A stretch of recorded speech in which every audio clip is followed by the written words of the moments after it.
You've come to join me on reading Chapter 10 of the Hellbound Heart.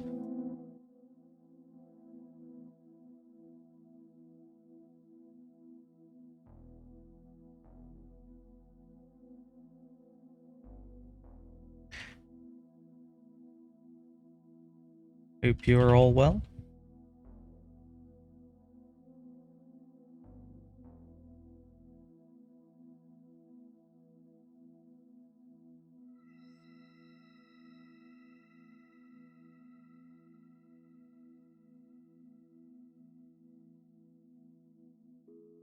Okay.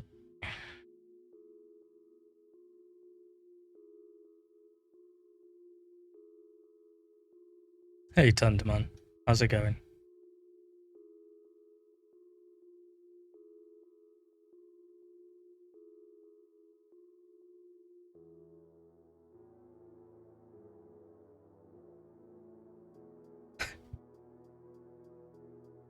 I don't understand why.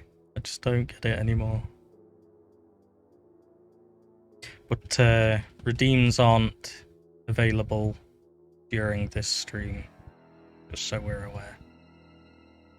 So I'm trying to keep it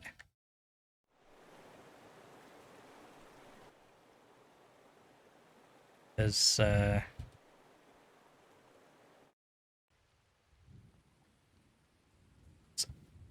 calm as we can be while we do chapter 10. Holy shit, we want to become famous? Buy followers, primes, and viewers on bigfollows.com. Fucking let's go. Get out of here. Hey, Pix, how's it going, dude? Indeed, I thought for the reading stream, it's appropriate, right?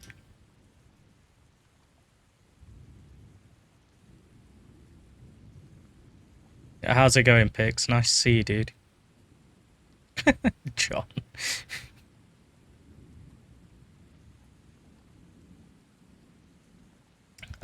So before we do, as we normally do, if I can find it, where is it? Over there. Window capture. Yeah, there we go. Existing. I thought we would look into... Oh, that's big, isn't it? Look into one or two things.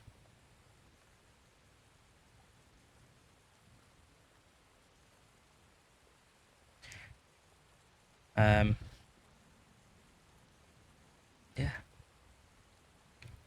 Did I?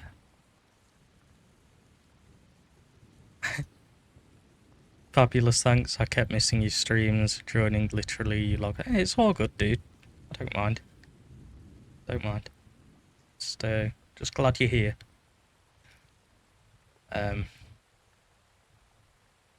So obviously with us reading the Hellbound Heart, it's only common sense to have a look at some of the behind the scenes of the making of Hellraiser. Got to rewatch that one. I've been rewatching F13 series. I love horror in the late summer. It's so good. So good. Hey, no worries, Tenderman. Enjoy the lurk. You'll have to let me know how the volume is. At the age of 34, Clive Barker is a phenomenon. An award-winning short story writer, an acclaimed novelist, illustrator, playwright, scriptwriter. Now Clive Barker is making his directing debut with New World Pictures' Hellraiser, a movie that goes to the limits of horror and then takes you beyond. Go up a notch. It's about a man who does a deal with forces of darkness in pursuit of the ultimate experience, the ultimate physical, sensual experience. and gets torn apart for his troubles. I thought I'd gone to the limits. I hadn't. The Cenobites gave me an experience beyond the limits. Pain and pleasure, indivisible. The Cenobites are the creatures which pursue the movie's anti-hero Frank Cotton from the depths of hell and into the real world. They are ageless experts in the Pain. art of refined pleasure and even more refined pain. Explorers in the further regions of experience. Demons to some, angels to others. They have made an aesthetic and indeed a lifestyle out of corrupting their own bodies, tearing them apart and reconfiguring them in various ways with hooks and various skinning devices. We've gone out of our way, Bob Keene's team and myself have gone out of the way to design monsters which are not going to really resemble anything that would have been seen before. That's my hope anyway. I should like to say that it's very much a team thing. I don't work the same way as a lot of sort of people do, and that's dictatorship. I draw on my team and hopefully I draw their ideas in. We have a sort of think tank. As far as developing techniques go, you develop on every film new techniques. It's not a something you can just look up in a book. How do you make someone's corpse strip down the flesh, and how do you make someone walk around with no bones? It's true. The role of Julia Cotton, mistress of the dead Frank, who must kill to return him to this world, is played by British actress Claire Higgins. I think the women will have a lot of sympathy. I'm not so sure about the men. I mean, the reaction I've had from people on set, for instance, after they'd seen the rushes of the killings, I mean, nobody would speak to me. But it was because a woman was doing it, basically. And I think all the women in the audience would be going, absolutely, yes. The men might be locking up the tool sheds. Andrew Robinson, known Brilliant. to cinema audiences everywhere for his portrayal of Scorpio in Dirty Harry, stars in Hellraiser in a dual role, seen first as Julia's mild-mannered husband Larry, and later as his psychotic brother Frank. I think the movie is unique within the genre. I think the images, especially the images of horror and the monstrous images, are unlike anything anybody's seen.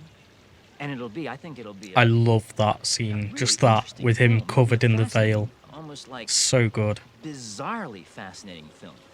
Newcomer Ashley Lawrence plays Larry Cotton's daughter Kirsty, who sets out to discover the truth behind the mystery which is enveloping her family. It's not just a slice-up movie, this film. Just so we're aware as well that Kirsty in the film is known as Frank's daughter, or is it Larry's daughter, when actually in the book they're just a family friend. That's pretty much the only difference. Is it's deeper than that.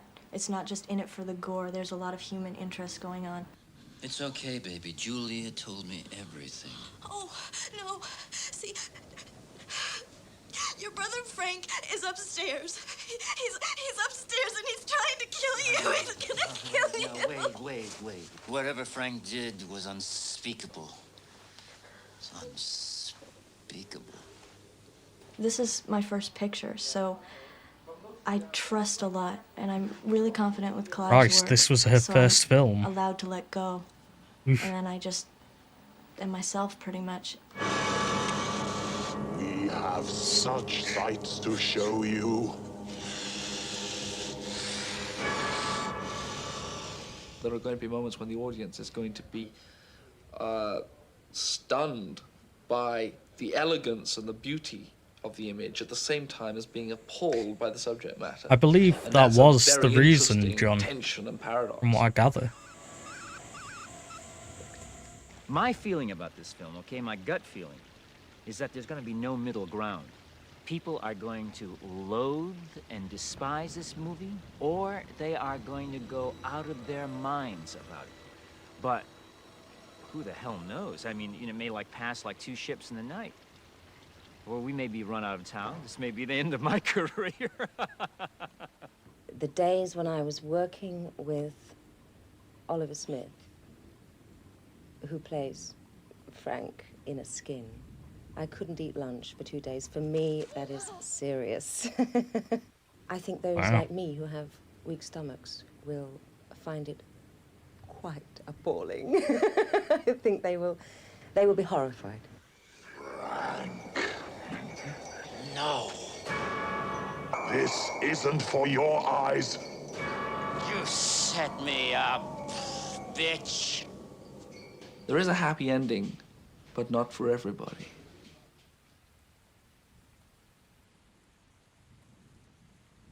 Wonderful. Wonderful.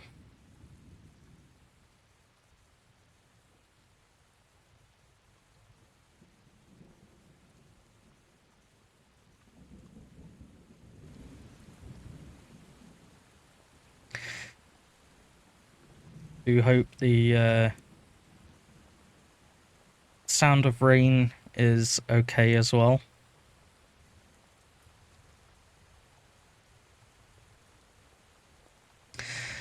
And with that, shall we get cracking?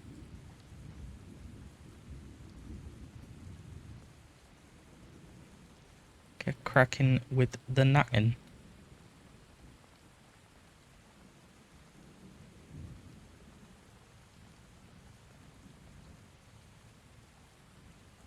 So,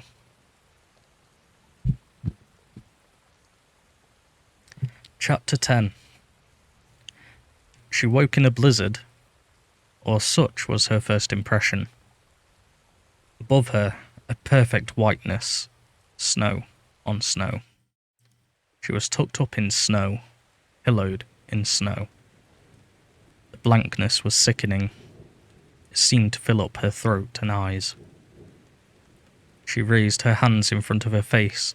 They smelled of an unfamiliar soap, whose perfume was harsh. Now she began to focus: the walls, the pristine sheets, the medication beside the bed. A hospital. She called out for help. Hours or minutes later, she wasn't sure which, in which it came, in the form of a nurse who simply said, "You're awake," and went to fetch her superiors. She told them nothing when they came.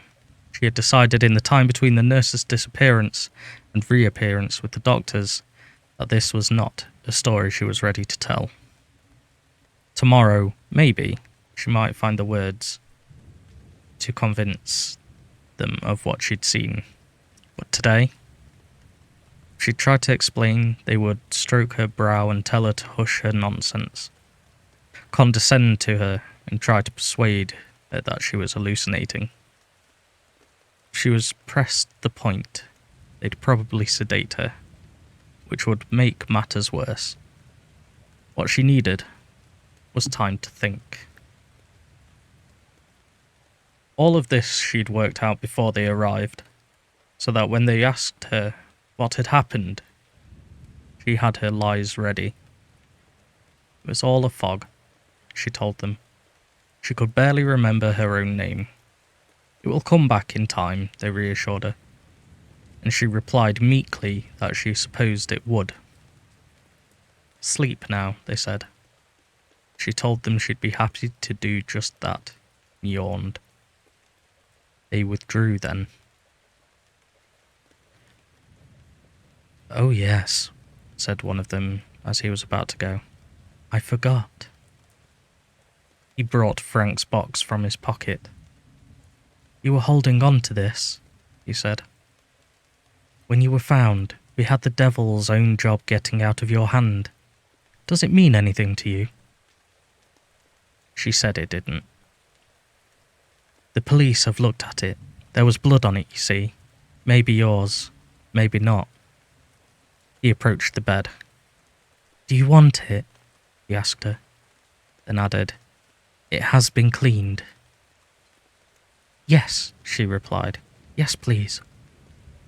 "It may jog your memory," he told her, and put it down on the bedside table. "What are we going to do?" Julia demanded for the 100th time. The man in the corner said nothing. nor was there any interpretable sign on his ruin of a face. "What did you want with her anyway?" she asked him. "You've spoilt everything." "Spoiled?" said the monster. "You don't know the meaning of spoiled." She swallowed her anger. His brooding unnerved her. "You have to leave, Frank," she said, softening her tone. He threw a look across the room at her, white hot. "They'll come looking," she said. "She'll tell them everything.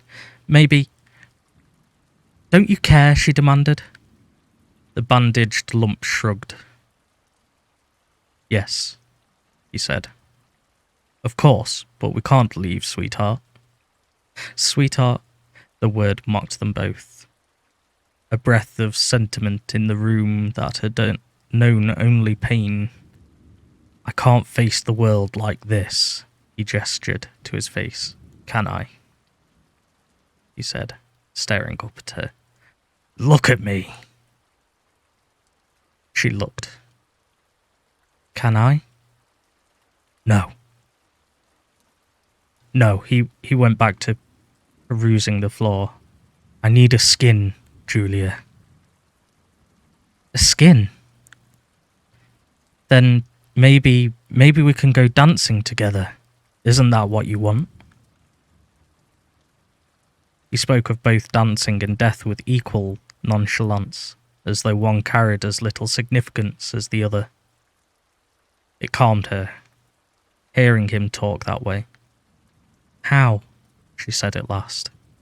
Meaning, how can a skin be stolen, but also, how will our sanity survive? "There are ways," said the flayed face, and blew her a kiss. Had it not been for the white walls, she might never have picked up the box. There had been a picture to look at, a vase of sunflowers, or a view of pyramids, anything to break the monotony of the room. She would have been content to stare at it and think, but the blankness was too much. It gave her no handhold on sanity, so she reached across to the bedside table and picked up the box. It was heavier than she remembered. She had to sit up in bed to examine it. There was little enough to see. No lid that she could find, no keyhole, no hinges. If she turned it over once, she had turned it half 100 times, finding no clue to how it might be opened. It was not solid. She was certain of that. So logic demanded that there would be a way into it. But where? She tapped it, shook it, pulled and pressed it, all without result. It was not until she rolled over in bed and examined it in the full glare of the lamp that she discovered some clues as to how the box was constructed. There were infinitesimal cracks in the sides of the box, where one piece of the puzzle abutted the next. They would have been invisible, but that a residue of blood remained in them, tracing the complex relation of the parts. Systematically, she began to feel her way over the sides, testing her hypothesis by pushing and pulling once more. The cracks offered a general geography of the toy. Without them, she might have wandered the 6 sides forever. But the options were significantly reduced by the clues she'd found. There were only so many ways the box could be made to come apart. After a time, her patience was rewarded. A click. And suddenly, one of the components was sliding out from beside its lacquered neighbours. Within there was beauty, polished surfaces, which scintillated like the finest mother of pearl, coloured shadows seeming to move in the gloss. And there was music too. A simple tune emerged from the box, played on a mechanism that she could not yet see. Enchanted, she delved further. The one piece had been removed, the rest did not come readily. Each segment presented a fresh challenge to fingers and mind, the victories rewarded with a further filigree added to the tune. She was coaxing the fourth section out by an elaborate series of turns and counter-turns when she heard the bell. She stopped working and looked up. Something was wrong. Either her weary eyes were playing tricks, or the blizzard white walls had moved subtly out of true. She put down the box and slipped out of bed to go to the window. The bell still rang, a solemn tolling. She drew back the curtain a few inches. It was night, and windy.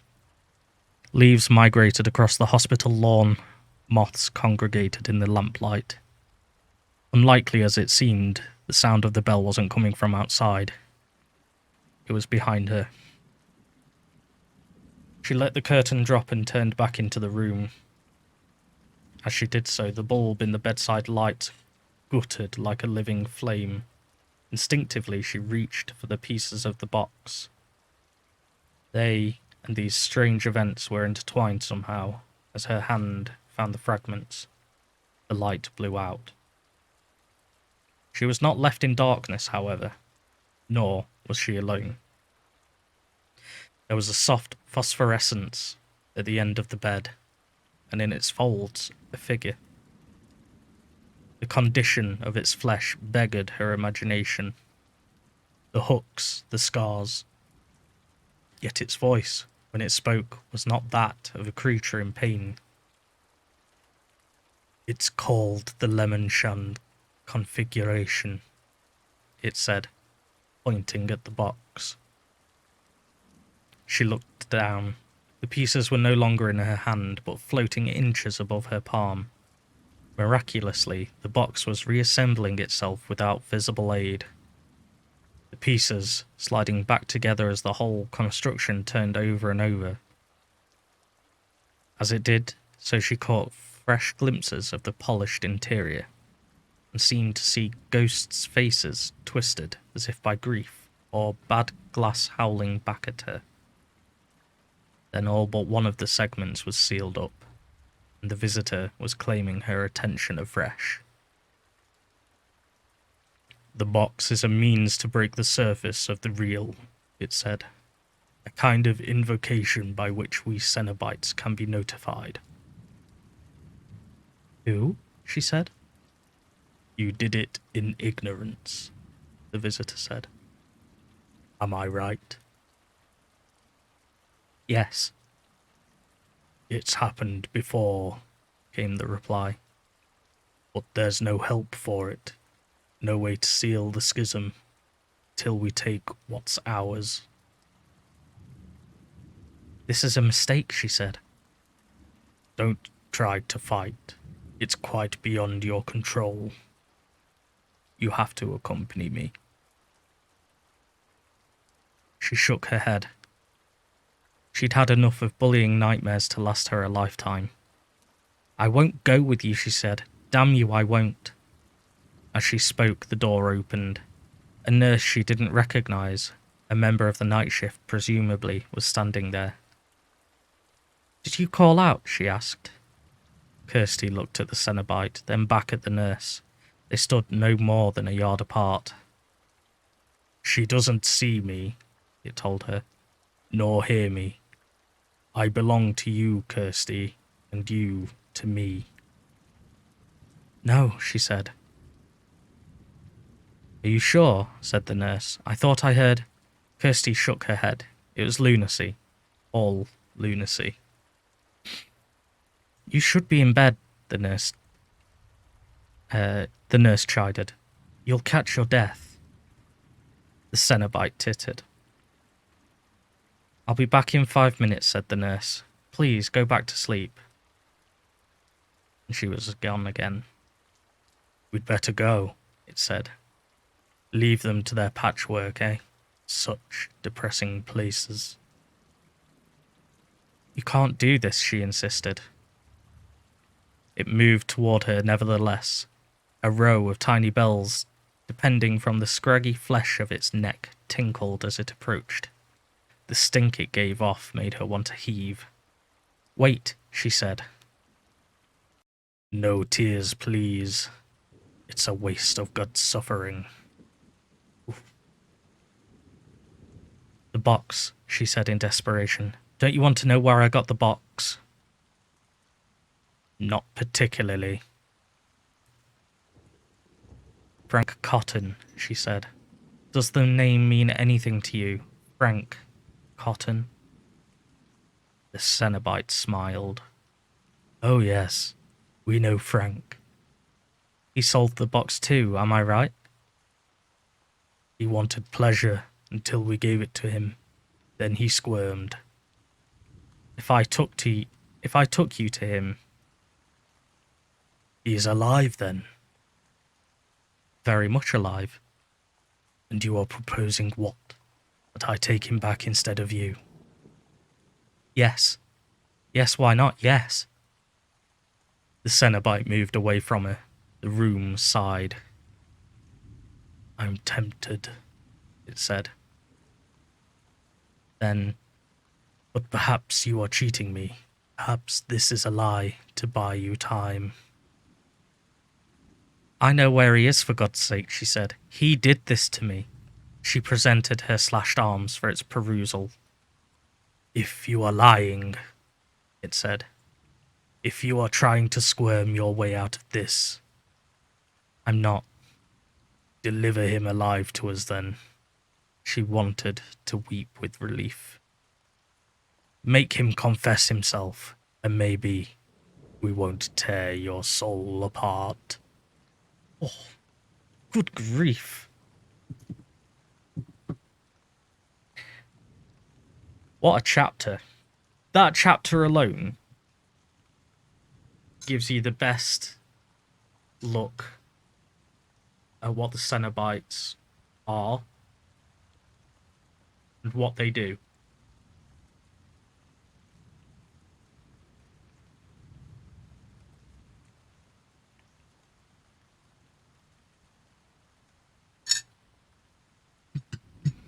Excuse me. So, just to recap, Kirsty has woken up in hospital, believing that everything that she saw and experienced was just a nightmare, but turns out that it's not. And she does indeed have the lemon shard configuration puzzle box, and tried to figure it out. She didn't know what it would do, but she still did it. Meanwhile, back at the Ludovico Street, Frank has decided he needs a skin, and Julia is going to help him get said skin.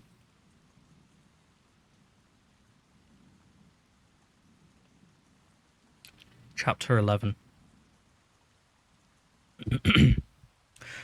Rory stood in the hallway and stared at Julia. His Julia. The woman he had once sworn to have and hold, till death did them part. It had not seemed such a difficult promise to keep at the time. He had idolised her. Hey cow, how's it going, dude? Hope you're well. He had idolised her for as long as he could remember, dreaming of her by night and... Have such sights to show you. Thank you very much, cow. Bless you. He had idolised her for as long as he could remember, dreaming of her by night and spending the days composing love poems of wild ineptitude to her. Hey Charlie, how's it going? I've got you on lurk.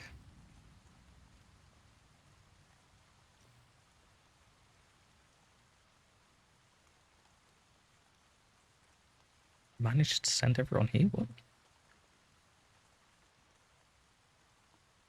Have you finished your stream already?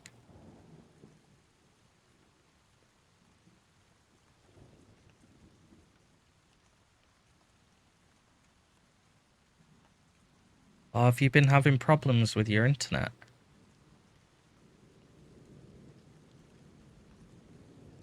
Oh no, I'm sorry to hear that.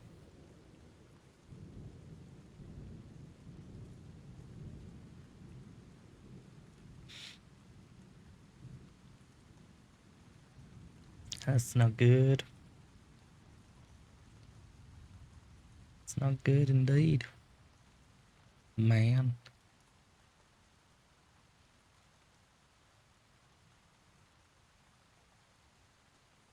Oh, it's that bad.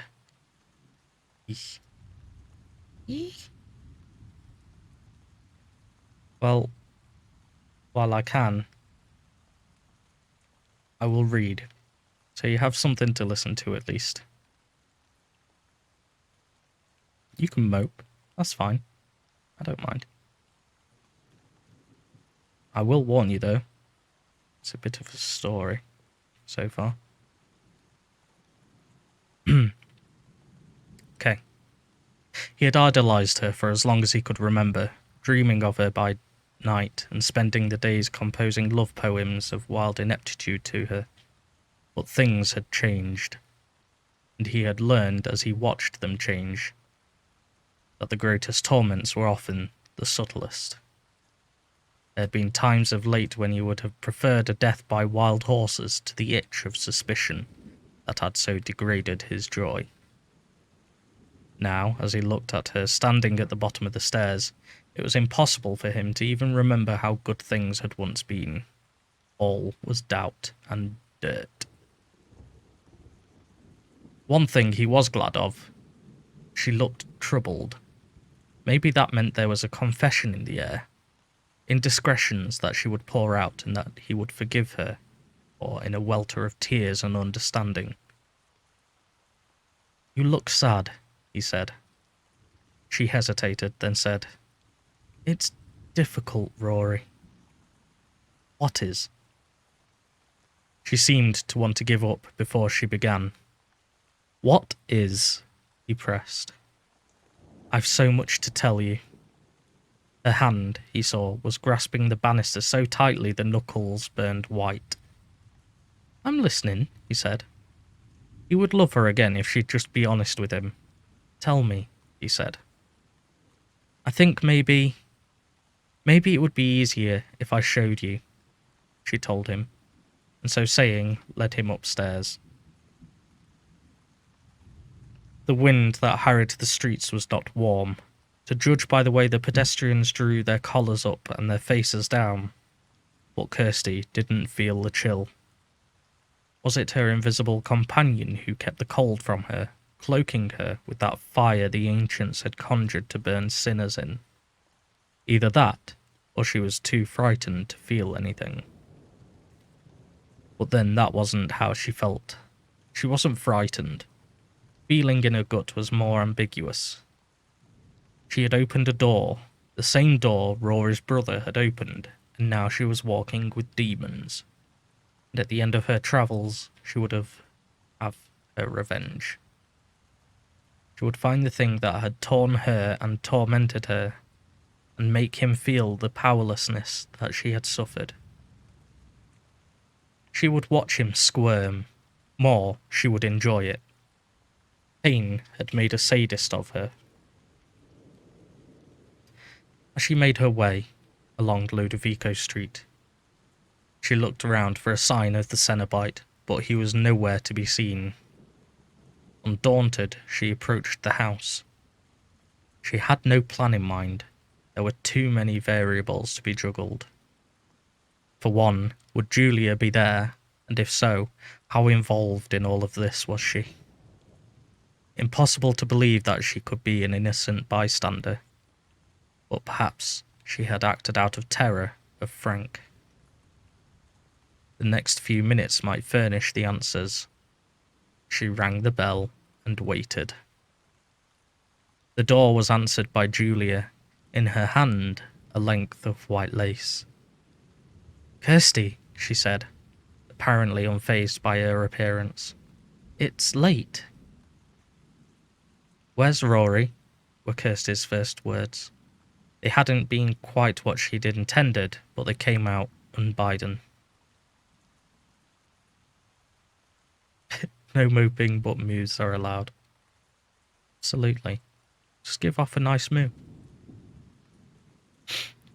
He's here, Julia replied, calmly, as if seeking to soothe a manic child. Is there something wrong? I'd like to see him, Kirsty answered. Rory? Yes. She stepped over the threshold without waiting for an invitation. Julia made no objection, but closed the door behind her. Only now did Kirsty feel the chill. She stood in the hallway and shivered. You look terrible, Julia said plainly. I was here this afternoon, she blurted. I saw what happened, Julia. I saw. What was there to see? Came the reply. Her poise was unassailed. You know.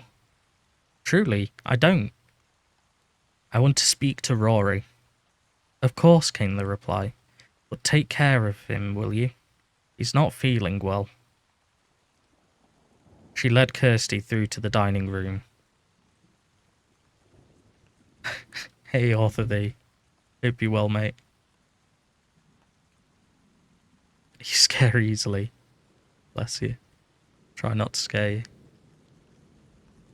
She led Kirsty through to the dining room. Rory was sitting at the table. There was a glass of spirits at his hand, a bottle beside it. Laid across an adjacent chair was Julia's wedding dress. The sight of it prompted recognition of the lace swath in her hand. It was the bride's veil.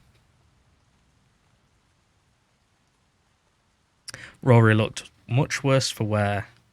There was dried blood on his face, and at his hairline. The smile that he offered was warm, but fatigued. What happened? She asked him. It's all right now, Kirsty, he said. His voice barely aspired to a whisper. Julia told me everything, and it's all right. No, she said, knowing that you couldn't possibly have the whole story. You came here this afternoon. That's right. That was unfortunate. You asked me, she glanced at Julia, who was standing at the door, then back at Rory. I did what I thought you wanted. Yes, I know. I'm only sorry you were dragged into this terrible business. You know what your brother's done, she said. You know what he summoned. I know enough, Rory replied. The point is, it's over now. What do you mean? Whatever he did to you, I'll make amends. What do you mean over? He's dead, Kirsty. Deliver him alive, and maybe we won't tear your soul apart. Dead?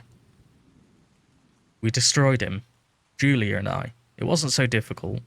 He thought he could trust me, you see. Thought that blood was thicker than water. Well, it isn't. I wouldn't suffer a man like that to live. She felt something twitch in her belly. The Cenobites got their hooks in her already, snagging the carpet of her bowels. You've been so kind, Kirsty, risking so much coming back here. There was something at her shoulder. Give me your souls, it said. I'll go to the authorities when I feel a little stronger. Try and find a way to make them understand. You killed him, she said. Yes. I don't believe it, she muttered. Take her upstairs, Rory said to Julia. Show her. Do you want to see? Julia inquired. Kirsty nodded and followed. It was warmer on the landing than below, and the air greasy and grey, like filthy dishwater. The door to Frank's room was ajar. The thing that lay on the bare boards in a tangle of torn bandaging still steamed. His neck was clearly broken, head set askew on his shoulders. He was devoid of skin from head to foot. Kirsty looked away, nauseated. Satisfied? Julia asked. Kirsty didn't reply, but left the room and stepped onto the landing. At her shoulder the air was restless. You lost, something said, close by her. I know, she murmured. The bell had begun to ring, tolling for her, surely, and a turmoil of wings nearby. A carnival of carrion birds. She hurried down the stairs, praying that she wouldn't be overtaken before she reached the door. If they tore her heart out, let Rory be spared the sight. Let him remember her strong with laughter on her lips. Not please. Behind her, Julia said, "Where are you going?" When there was no reply forthcoming, she went on talking. "Don't say anything to anybody, Kirsty," she insisted. "We can deal with this, Rory and me." Her voice had stirred Rory from his drink. He appeared in the hallway. The wounds Frank had inflicted looked more severe than Kirsty had first thought. His face was bruised in a dozen places, and the skin at his neck ploughed up. As she came abreast of him, he reached out and took her arm. "Julia's right," he said. "Leave it to us to report, will you?" There was so many things she wanted to tell him at that moment, but time left room for no one. The bell was getting louder in her head. Someone had looped their entrails around her neck and was pulling the knot tight. "It's too late," she murmured to Rory, and pressed his hand away. "What do you mean?" he said to her as she covered the odds to the door. "Don't go, Kirsty. Not yet. Tell me what you mean." She couldn't help but offer him a backward glance, hoping that he would find in her face all the regrets she'd felt. "It's all right," he said sweetly, still hoping to heal her. "Really, it is." He opened his arms. "Come to Daddy," he said. The phrase didn't sound right out of Rory's mouth. Some boys never grew to be daddies. However, many children they sired. Kirsty put out a hand to the wall to steady herself. It wasn't Rory who was speaking to her. It was Frank. Somehow, it was Frank. She held on to the thought through the mounting din of bells, so loud now that her skull seemed ready to crack open. Rory was still smiling at her, arms extended. He was talking too, but she could no longer hear what he said. The tender flesh of his face shaped the words, but the bells drowned them out. She was thankful for the fact it made it easier to defy the evidence of her eyes. "I know who you are," she said suddenly, not certain of whether her words were audible or not, but unquenchably sure that they were true. Rory's corpse was upstairs, left to lie in Frank's shunned bandaging. The usurped skin was now wed to his brother's body, the marriage sealed with the letting of blood. Yes, that was it. The coils around her throat were tightening. It could only be moments before they dragged her off. In desperation, she started back along the hallway toward the thing in Rory's face. "It's you," she said. The face smiled at her, undismayed. She reached out and snatched at him. Startled, he took a step backward to avoid her touch, moving with graceful sloth, but somehow still managing to avoid her touch. The bells were intolerable. They were pulping her thoughts, tolling her brain tissue to dust. At the rim of her sanity, she reached again for him. This time, he did not quite avoid her. Her nails raked the flesh off his cheek, and the skin, so recently grafted, slid away like silk. The blood-buttered meat beneath came into horrid view. Behind her, Julia screamed. And suddenly, the bells weren't in Kirsty's head any longer. They were in the house. In the world. The hallway lights burned dazzlingly, and then their filament overloading went out. There was a short period of total darkness. during which time she heard a whimpering that may or may not have come from her own lips.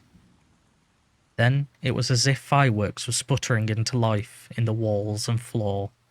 The hallway danced. One moment an abattoir, the walls running scarlet. The next, a boudoir, powder blue, canary yellow. The moment following that, a ghost train tunnel, all speed and sudden fire. By one flaring light she saw Frank moving toward her, Rory's discarded face hanging from his jaw. She avoided his outstretched arm and ducked through into the front room. The hold on her throat had relaxed. She realised. The Cenobites had apparently seen the error of their ways. Soon they would intervene, surely, and bring an end to this farce of mistaken identities. She would not wait to see Frank claimed as she'd thought of doing. She'd had enough. Instead, she'd flee the house by the back door and leave them to it. Her optimism was short-lived. The fireworks in the hall threw some light ahead of her into the dining room, enough to see that it was already bewitched. There was something moving over the floor, like ash before wind, and chains cavorting in the air. Innocent she might be, but the forces loose here were indifferent to such trivialities. She sensed that to take another step would invite atrocities. Okay. I'm going to leave it there for 1 second. I'm going to take a quick break, nip to the lavatory, and then have myself a sippy. I'll put you on the be right back screen. And I will leave you with soft sounds of the rain and thunder. And I'll be back in a moment. Bye-bye.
Hello there.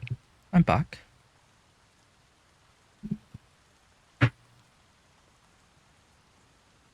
have I missed?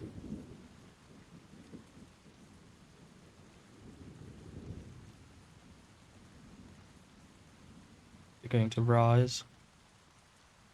The microphone is going to rise. Ooh. Creepy. Creepy. Sorry.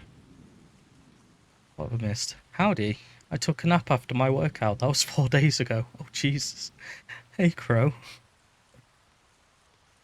How's it going? Hope you're well. Sounds about right. Yeah. Some say I'm still asleep to this very day. Why? Thanks for the welcome back. The mic's just happy to see me. You ready? Watch. Oh. Oh.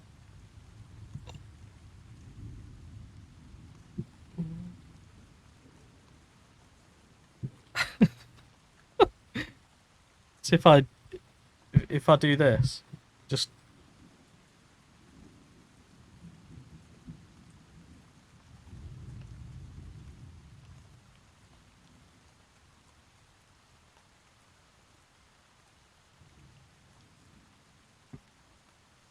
okay.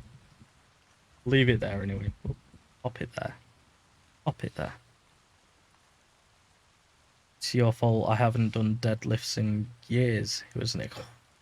Yeah, I can imagine. Imagine that was an experience.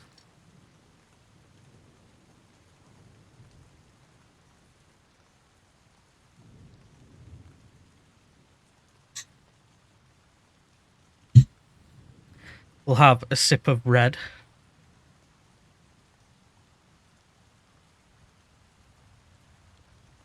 Why was the necromancer so ripped? Deadlifts every day. I like it. Is that true, John? Is that true?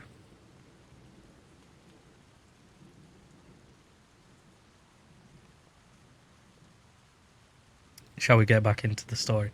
Is the ambient sounds okay, or are they too loud?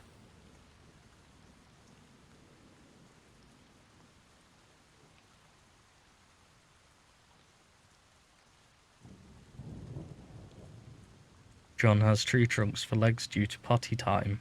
Absolutely. He has all 3 legs as tree trunks.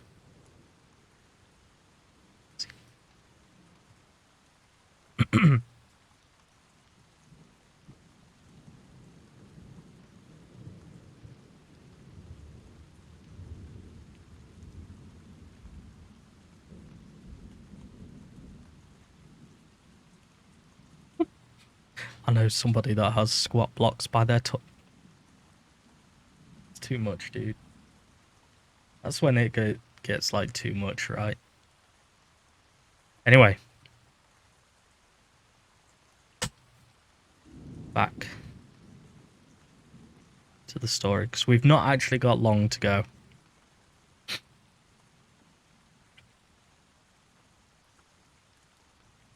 Her hesitation put her back within Frank's reach. But as he snatched at her, the fireworks in the hallway faltered, and she slipped away from him under cover of darkness. The respite was all too brief.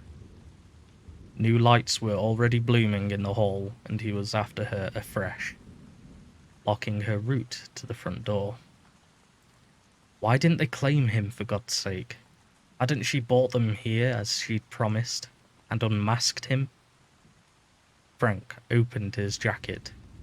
In his belt was a blooded knife, doubtless the flaying edge. He pulled it out and pointed it at Kirsty. "From now on," he said, as he stalked her, "I'm Rory." She had no choice but to back away from him.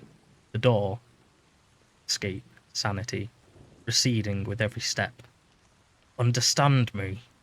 I'm Rory now. and nobody's ever going to know any better. Her heel hit the bottom of the stair, and suddenly there were other hands on her, reaching through the banisters and seizing fistfuls of her hair. She twisted her head around and looked up. It was Julia. Of course, face slack, all passion consumed. She wrenched Kirsty's head back, exposing her throat as Frank's knife gleamed towards it.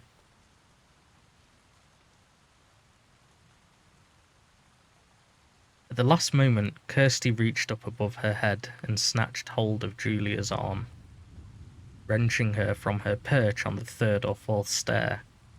Losing both her balance and her grip on her victim, Julia let out a shout and fell, her body coming between Kirsty and Frank's thrust. The blade was too close to be averted. It entered Julia's side to the hilt. She moaned, then she reeled down the hall, the knife buried in her. Frank scarcely seemed to notice. His eyes were on Kirsty once again, and they shone with horrendous appetite. She had nowhere to go but up, the fireworks still exploding, the bells still ringing. She started to mount the stairs.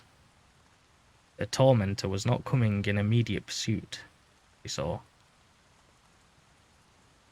Julia's appeals for help had diverted him to where she lay. Halfway between stairs and front door, he drew the knife from her side.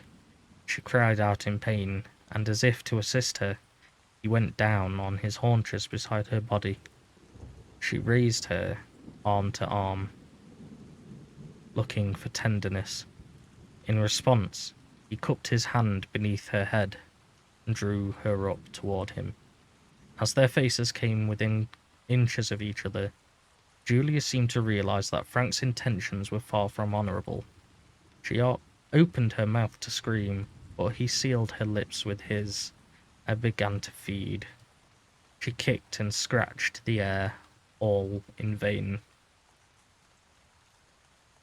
The tearing from her eyes from the sight of this depravity, Kirsty crawled up the head of the stairs.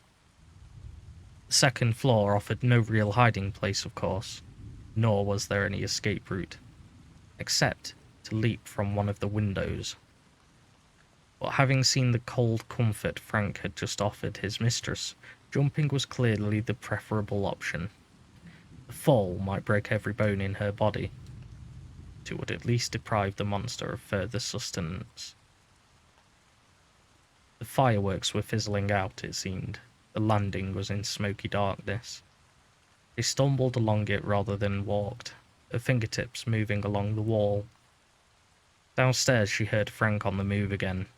He was finished with Julia. Now he spoke as he began up the stairs, the same incestuous invitation. "Come to Daddy." It occurred to her that the Cenobites were probably viewing this chase with no little amusement, and would not act until there was only one player left, Frank. She was forfeit their pleasure. "Bastards," she breathed, and hoped they'd heard. She had almost reached the end of the landing. Ahead lay the junk room. Did it have a window sizable enough for her to climb through? If so, she would jump, and curse them as she fell. Curse them all.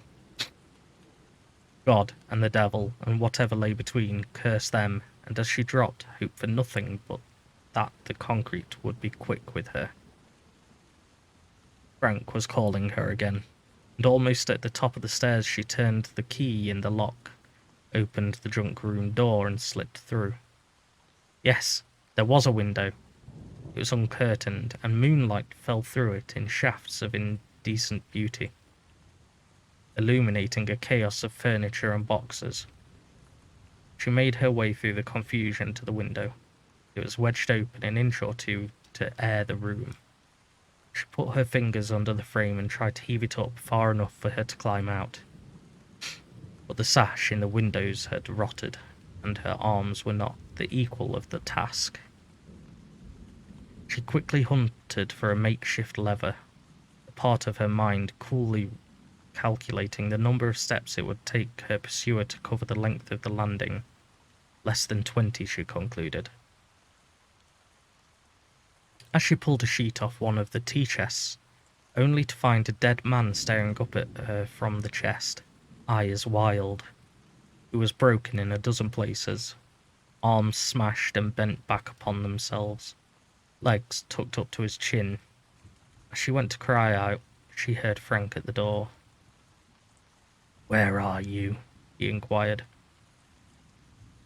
Excuse me? Got itchy nose.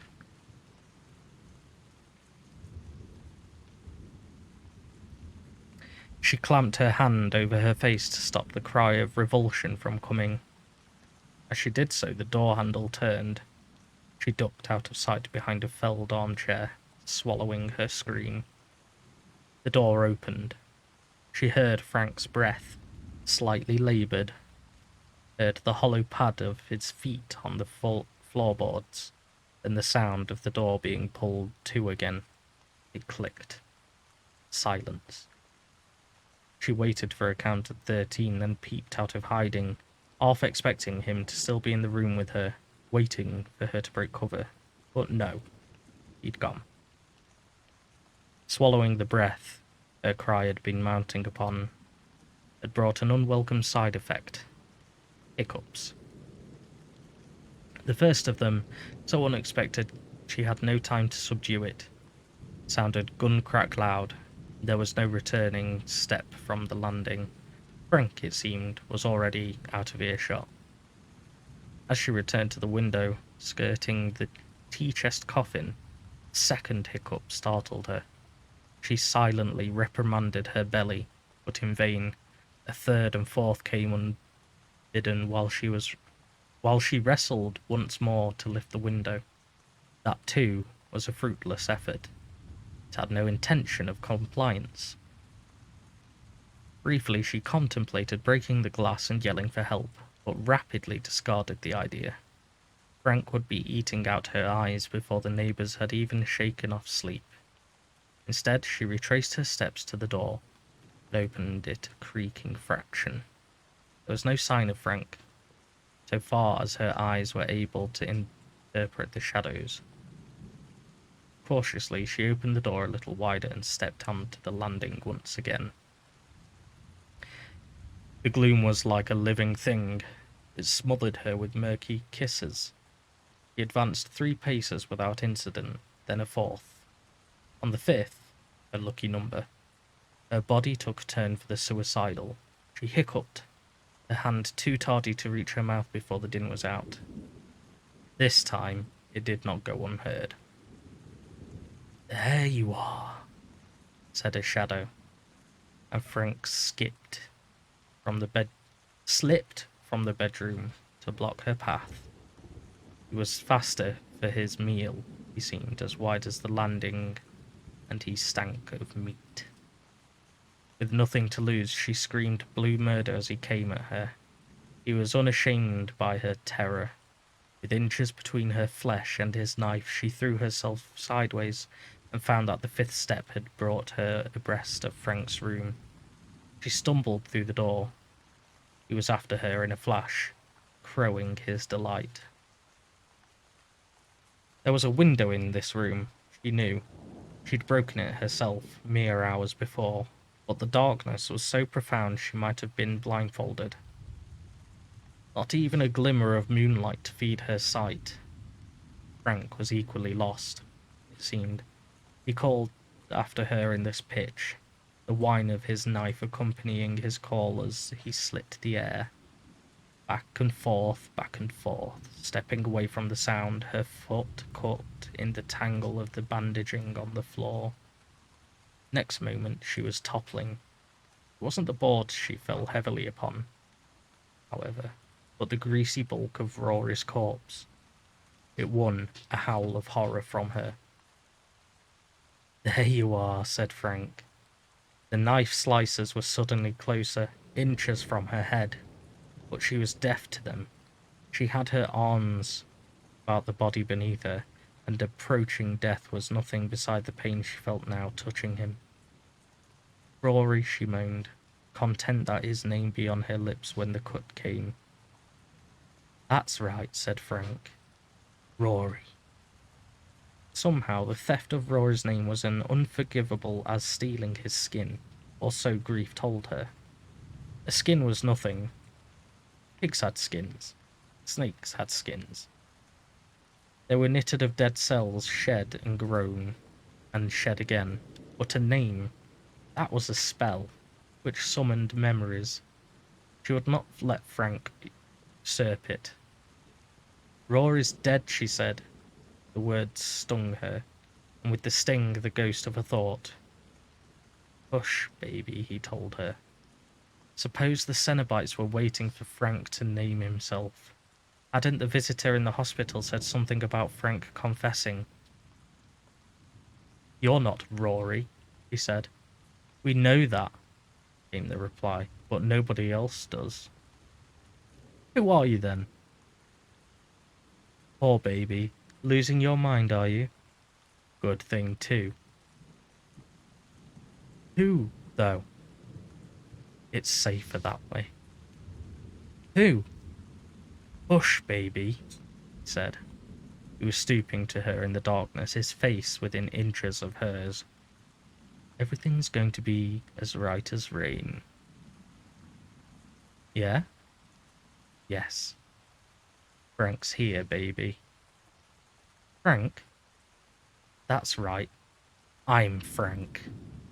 So saying, he delivered the killing blow, but she heard it coming in the darkness and dodged its benediction. A second later the bell began again, and the bare bulb in the middle of the room flickered into life. By it she saw Frank, beside his brother, the knife buried in the dead man's buttock. As he worked it out of the wound, he set his eyes on her afresh. Another chime and he was up, and would have been at her, but for the voice. It said his name, lightly, as if calling a child out to play. Frank. His face dropped for the second time that night. A look of puzzlement filled across it. And on its heels, horror. Slowly he turned his head round to look at the speaker. It was the Cenobite, its hooks sparkling. Behind it, Kirsty saw 3 other figures, their anatomies catalogues of disfigurement. Frank threw a glance back at Kirsty. You did this, he said. She nodded. Get out of here, said one of the newcomers. This isn't your business now. Whore, Frank screeched at her. Bitch. Cheating fucking bitch. The hail of rage followed her across the room to the door. As her palm closed around the door handle, she heard him coming after her, and turned to find that he was standing less than a foot from her, the knife a hair's breadth away from her body. But there he was fixed, unable to advance another millimetre. They had their hooks in him, the flesh of his arms and legs, and curled through the meat of his face. Attached to the hooks, chains which they held taut. There was a soft sound as his resistance drew the barbs through his muscle. His mouth was dragged wide, his neck and chest ploughed open. The knife dropped from his fingers. Frank, it is I, the Pope of Hell, come to pick you up from school. Come on, hop in car.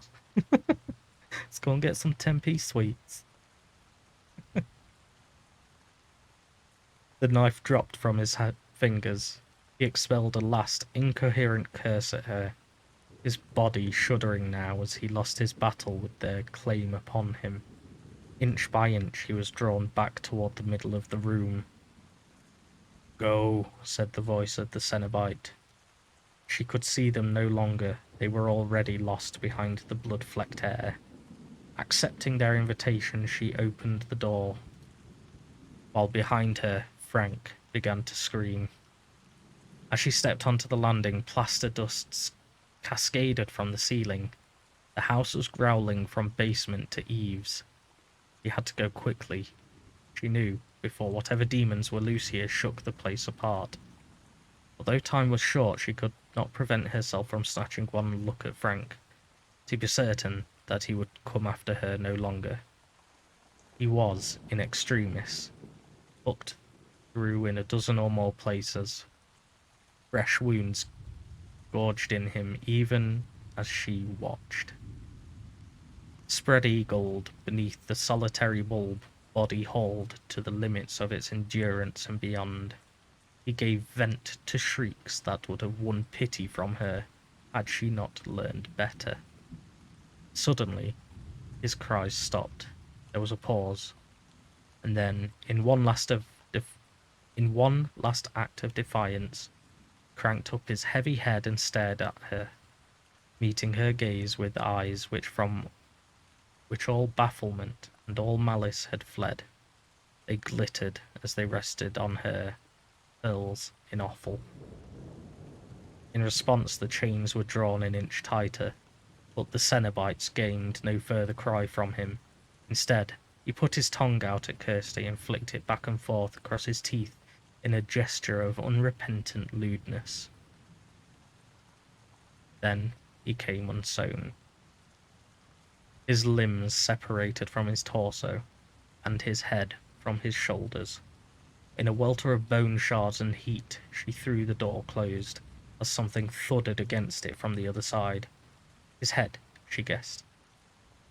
Then she was staggering downstairs, with wolves howling in the walls, and the bells in turmoil.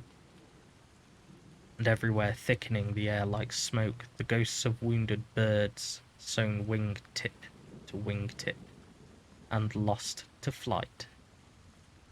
She reached the bottom of the stairs and began along the hallway to the front door. But as she came within spitting distance of freedom, she heard somebody call her name. It was Julia. There was blood on the hall floor, marking a trail from the spot where Frank had abandoned her, through into the dining room. "Kirsty," she called again. It was a pitiable sound, and despite the wing-choked air, she could not help but go in pursuit of it, stepping through into the dining room. The furniture was smouldering charcoal.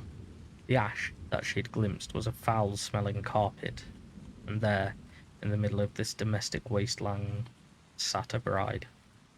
By some extraordinary act of will, Julia had managed to put her wedding dress on and secure her veil upon her head. Now she sat in the dirt, the dress besmirched. But she looked radiant nevertheless, more beautiful indeed for the fact of the ruin that surrounded her. "Help me," she said, and not only did Kirsty realise that the voice she heard was not coming from beneath the lush veil, but from the bride's lap. Now the copious folds of the dress were parting, and there was Julia's head, sat on a pillow of scarlet silk and framed with a fall of auburn hair. Bereft of lungs, how could it speak? It spoke nevertheless. "Kirsty," it said, begged and sighed, and rolled back and forth in the bride's lap as if it had hoped to unlodge its reason. Kirsty might have aided it, might have snatched the head up and dashed at its brains, but that the bride's veil had started to twitch and was rising now, as if plucked at by invisible figures. Beneath it a light flickered and grew brighter and brighter yet. With the light a voice. "I am the engineer," it sighed. "No more than that."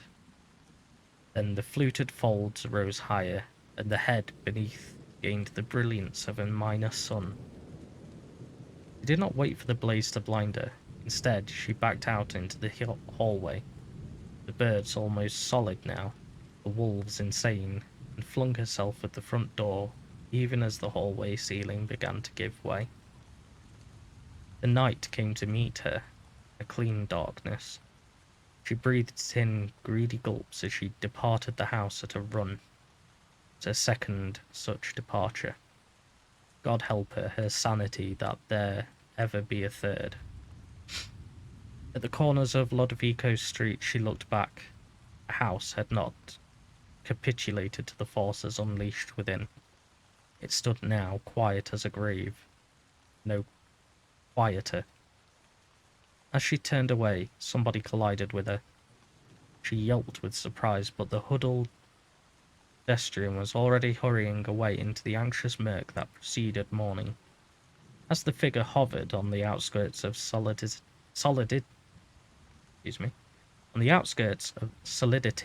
it glanced back, and its head flared in the gloom, a cone of white fire. It was the engineer. She had no time to look away. It was gone again in one instant, leaving its glamour in her eye. Only then did she realize the purpose of the collision. Lemonshard's box had been passed back to her, sat in her hand. Its surfaces had been immaculately resealed and polished to a high gloss. Though she did not examine it, she was certain there would be no clue to its solution left. The next discoverer would voyage its faces without a chart, and until such time she was elected its keeper? Apparently so. She turned it over in her hand. For the frailest of moments she seemed to see ghosts in the lacquer. Julia's face, and that of Frank. She turned it over again, looking to see if Rory was there. But no. Wherever he was, it wasn't here.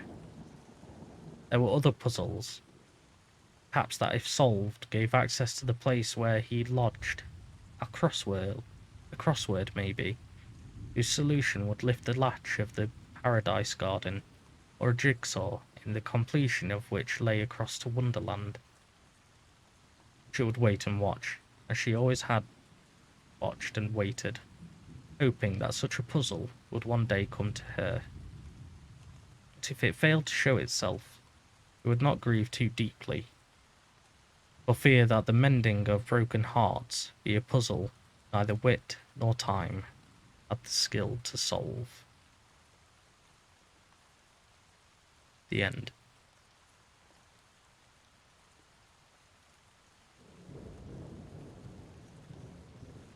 Wow.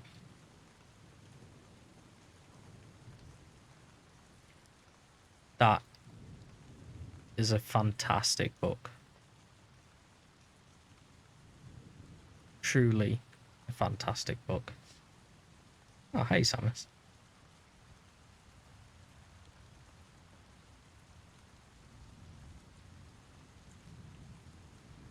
No tears, please. It's a waste of good suffering. Thank you very much, John. Bless you. I really, really enjoyed that. Really enjoyed that.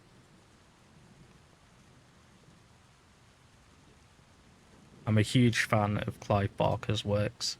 So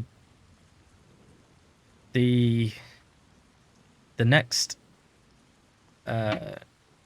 book I did want to discuss with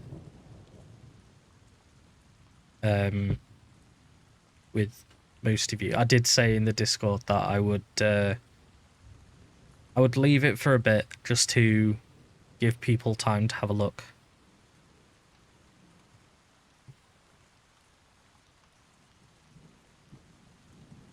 Thanks for the read, Roy.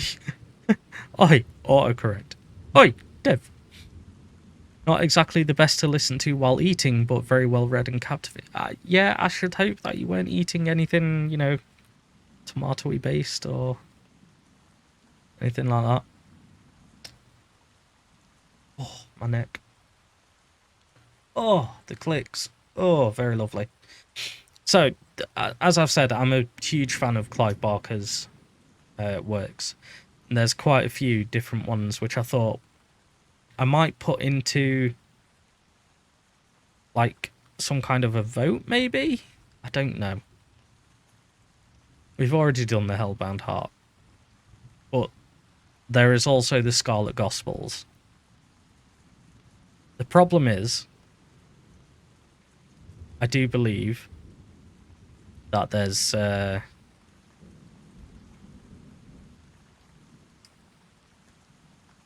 better way to go about it, because the Scarlet Gospels combines characters from different works of Clive Barker. So we have The Great and Secret Show as well, which is one of my favourite books of all time. And again, the only problem with that is that we're still waiting for the third book. And it's irritating that he hasn't done it yet. But we have Abarat, we have the Books of Blood, The Thief of Always, Weave World, Imagica, Cabal. Cabal would be a really good one.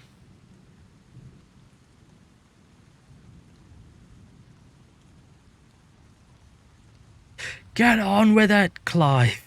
Absolutely. Absolutely. It is just an absolute shocker that he hasn't started the third one, because the books are fantastic. They're very different from obviously what we've witnessed here today. It's more like on a magical level, not so much demonic.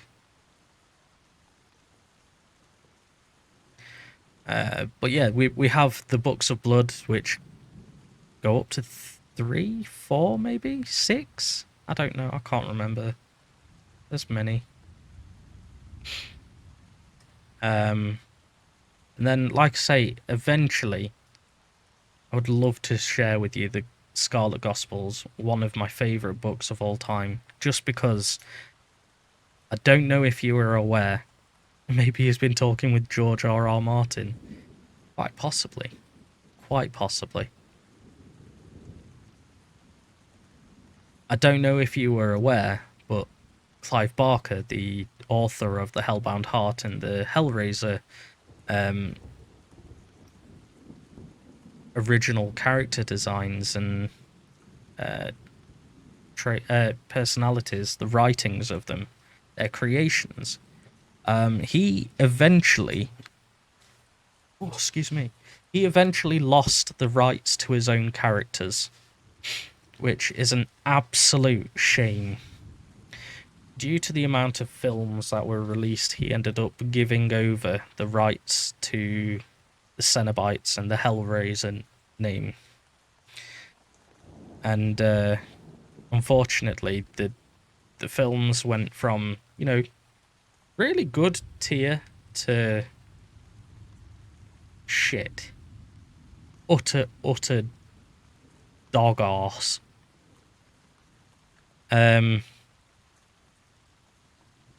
So he lost the rights to his original characters, which sucked. It sucked a lot because they were very cool. Very cool indeed. It's like how Bob Ross's visual appearance is owned by a company with zero tie. Exactly. That's exactly it. And so the only way that Clive Barker, bear in mind, was obviously, he wanted his characters back. He wanted Pinhead back within his writing creativity. Revelations was a dumpster fire to keep the ownership alive. I know. We don't talk about anything after Hell on Earth. The fact that Doug Bradley did not want to take part in it as well is that says something.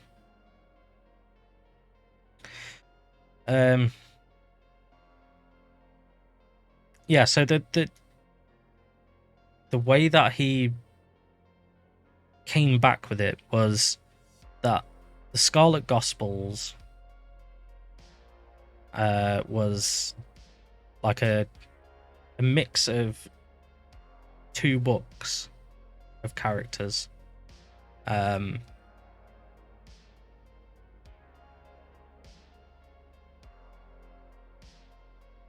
can't remember the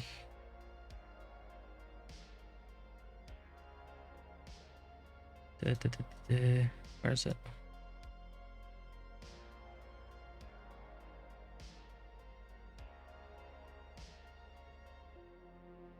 Harry D. Moore.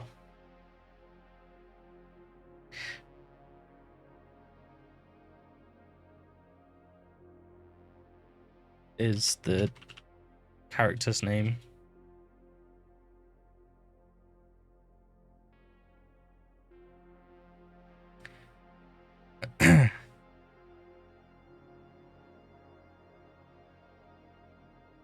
Tell me the worst example of movies that I might sample. Oh, dude. I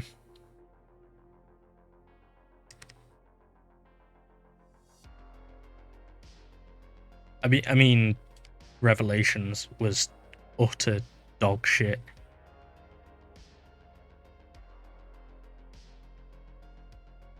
They gave him 0 prep time. Budget for the film was 300,000. Oh god, that's bad.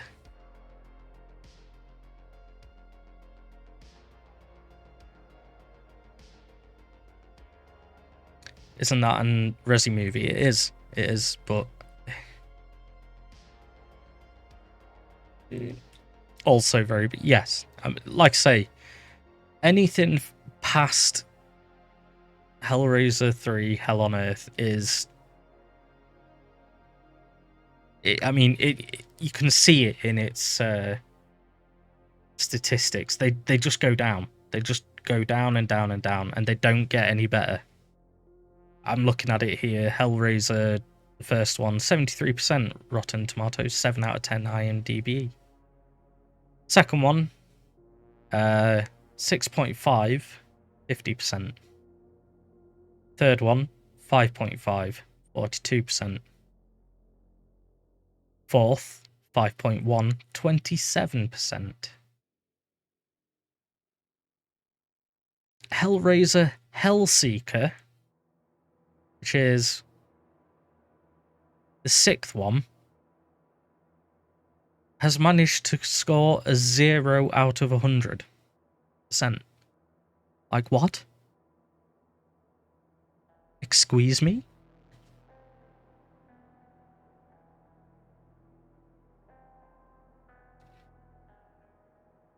What was the name again? That one was called Hellraiser Hellseeker.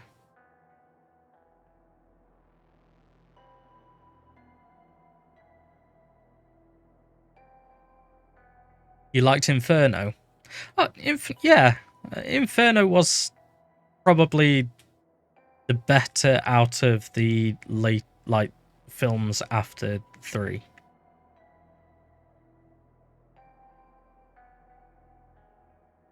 Which one was Bloodlines? Bloodline was the fourth one, sorry. And that was, I liked some of the character designs, even though Clive Barker wasn't attached to them. They did well with some of the character designs. Some of them. And yet,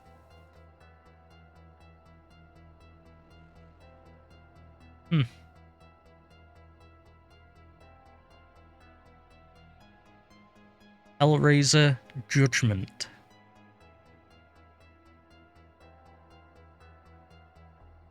Still came about.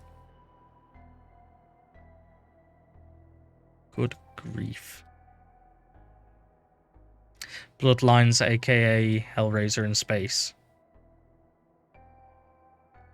It's like Friday the 13th. Which one is it? The one where he's Jason X.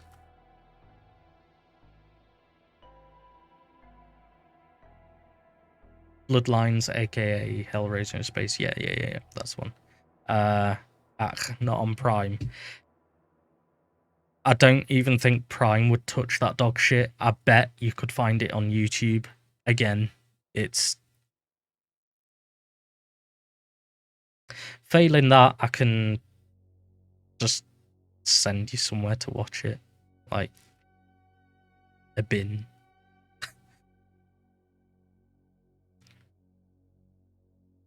Bargain bucket.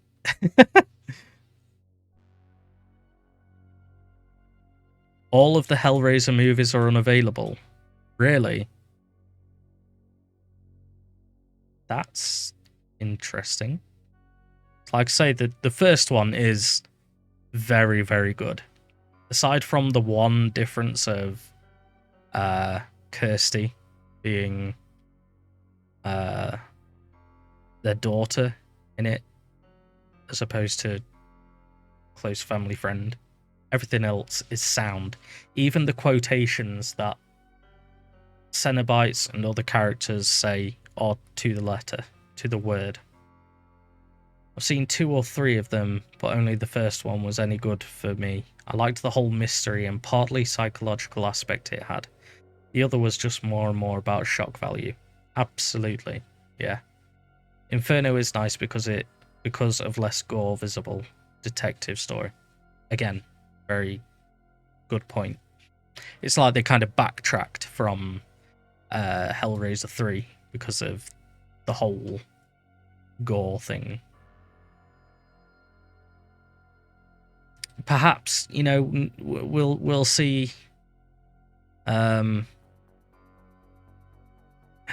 return with Clive Barker attached. I do hope so, because I mean, it deserves to come back in a better way. Shall we have a look at the trailer for Hellraiser Judgment? Because I've not seen that one.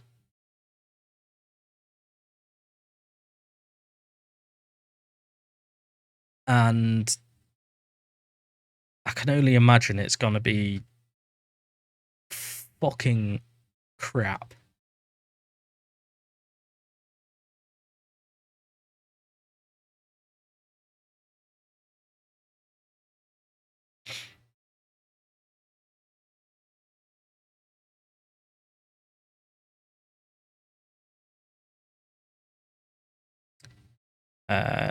Hopefully the volume isn't too bad.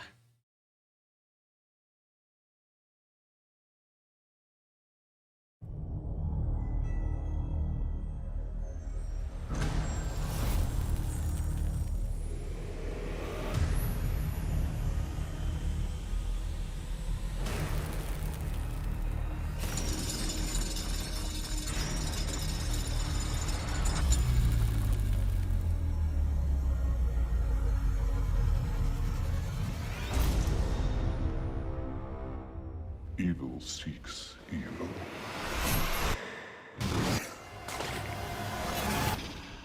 What is going on here? Let's just dive in, shall we?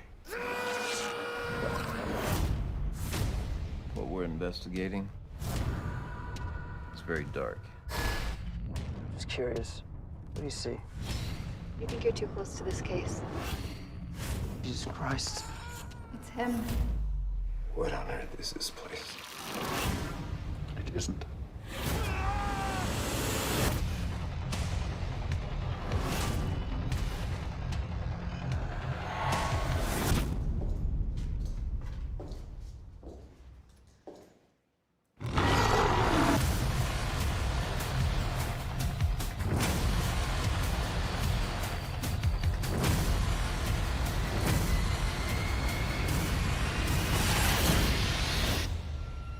There's hell.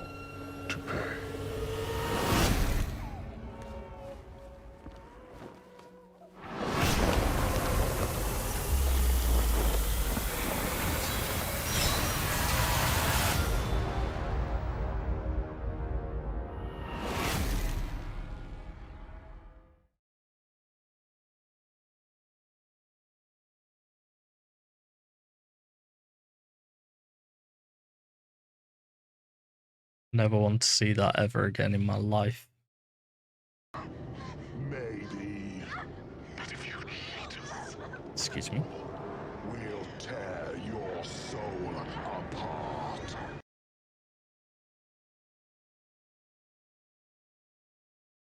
See, I'm assuming, Samus, that was your first look at Pinhead, and I do truly apologize that you were subjected to that, because that wasn't Pinhead.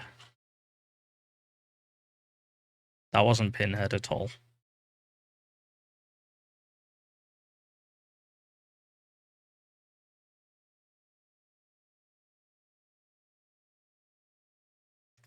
Just seen the stills before.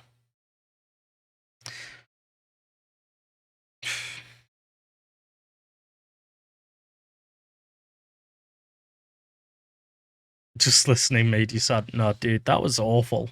Honestly, that looked like just like a bit of a edgier episode of fucking what was that American crime show that we had over here? So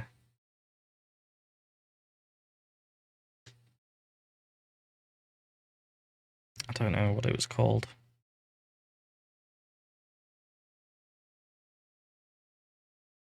Oh, that's really annoying, but it didn't look good. You could tell that was made on a very, very terrible budget. Said there would be hell to pay. Chaos. You're right though, Cow. It did not look good at all.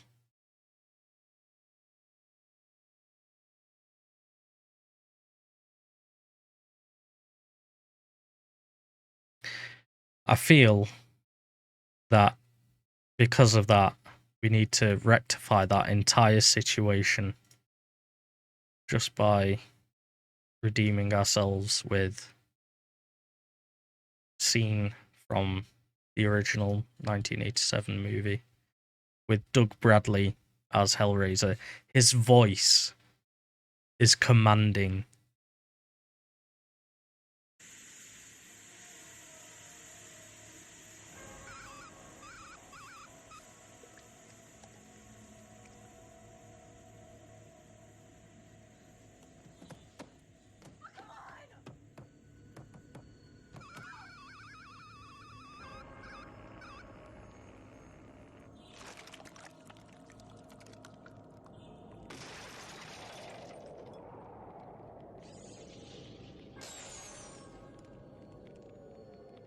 There he is. There's the chatterer.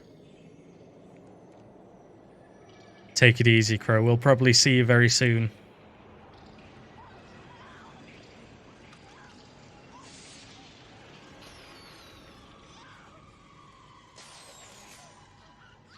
Butterball. The box. You opened it. We came. Oh no.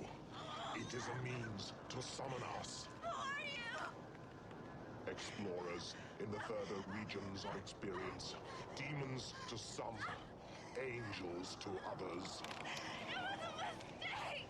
I didn't mean to help it. It was a mistake. You can go to hell. We can't. Not alone. You solved the box. We came. Now you must come with us. Taste our pleasures. Please, go away and leave me alone. Oh, no tears, please. It's a waste of good suffering. Wait, please wait. No time for argument. You've done this before, right? Many, many times. Julian, don't break Cotton. Oh, yes. He escaped you. Nobody escapes us. He did. I've seen him. Impossible. He's alive. Supposing he had escaped us. What has that to do with you? I can lead you to him, and you can take him want to hear him confess. So, I mean, there's no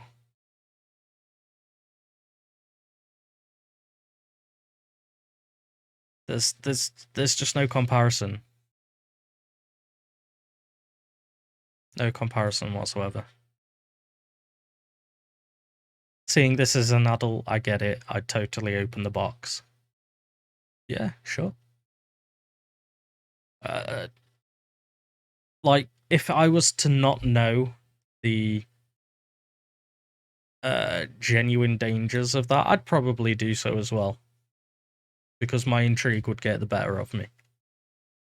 That one guy looks like he is just leaning back as much as they can, squishing their face. Absolutely. Just like, hey, do you want to see my impression of a hot dog?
the shit out of me.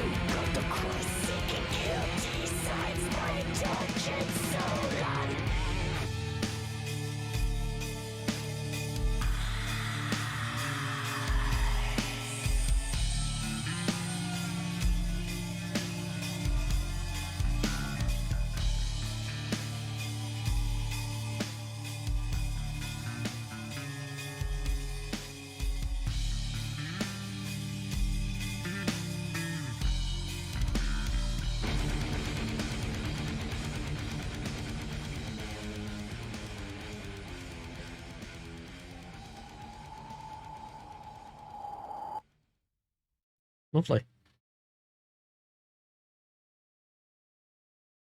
Right. And with that, I'm going to wrap up for the rest of the night.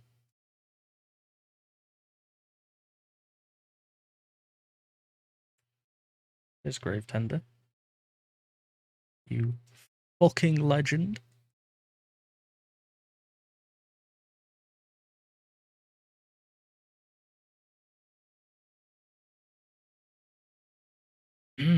Right.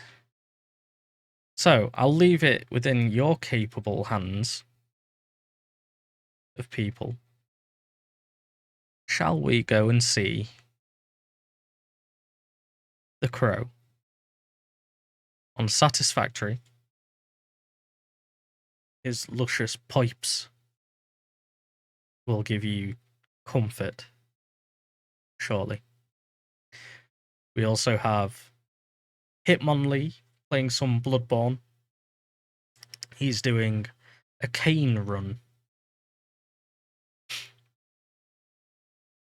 Maelstrom Alpha is doing a permadeath Legend of Zelda. I don't know which one it is. But 5 lives he has. We also have Trollbanan playing Sekiro. Who do you think we should go for?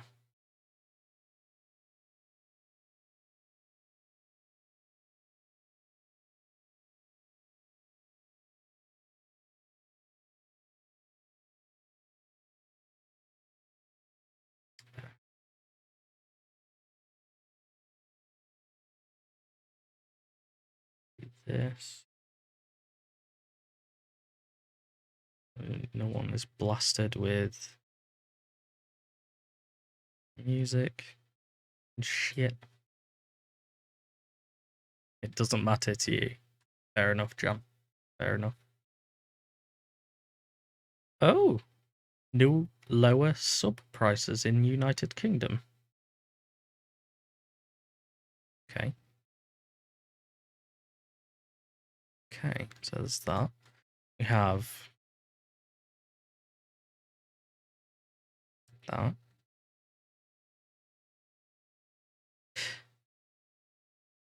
I can't choose. But I think because we raided Crow the other night, I think tonight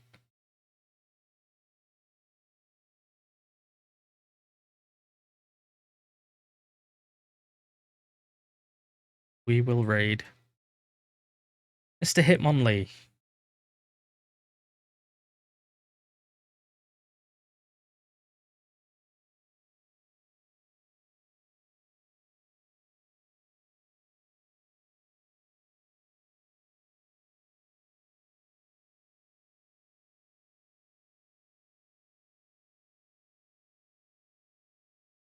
So,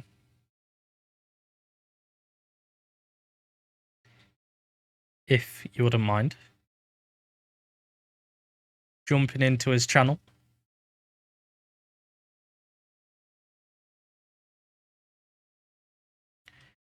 With that raid message, we'll jump in, say hello.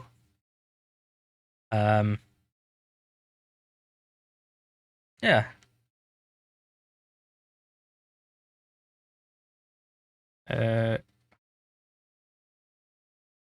And just to finish off the stream,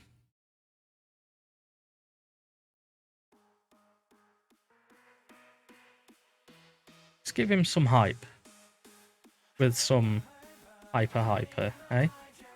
Yeah, I think that's good. I think that's a good idea.